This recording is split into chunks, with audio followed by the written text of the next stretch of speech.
বাংলাদেশ ব্যাংকের কর্মকর্তাদের ঘুষ দুর্নীতি থেকে দূরে থাকার আহ্বান জানিয়েছেন ধর্ম উপদেষ্টা ডক্টর আ.ফ.ম. খালিদ হোসেন। ব্যক্তি, পারিবারিক ও সামাজিক জীবনে নৈতিকতার সাথে জীবন পরিচালনার কথা বলেন তিনি। রাজধানীর মতিঝিলে বাংলাদেশ ব্যাংকের প্রধান কার্যালয়ে রমজানের তাৎপর্য ও গুরুত্ব নিয়ে আলোচনা সভায় তিনি বলেন, অফিসের ফাইল আটকে না রেখে দ্রুত ছেড়ে দিতে হবে। সরকারি কর্মকর্তা কর্মচারীদের সততা, নিষ্ঠা ও আন্তরিকতার সাথে দায়িত্ব পালন করার আহ্বান জানান ধর্ম উপদেষ্টা। বলেন, যারা নানাভাবে রাষ্ট্রীয় সম্পদ ধ্বংস করছে তাদের বিচার হওয়া উচিত।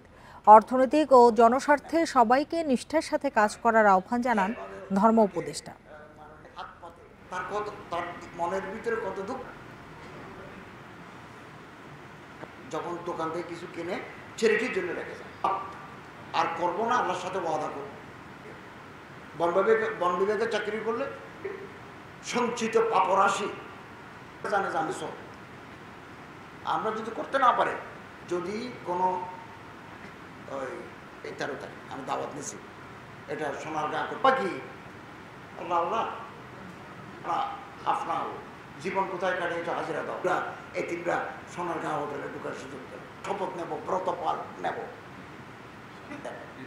এইভাবে ওনাকে মানে হাত পাতে তার আসুন না, আমরা ভালো হয়ে যাই, আমরা ভালো হই, অফিসের ফাইলগুলো দ্রুত ছেড়ে দেব।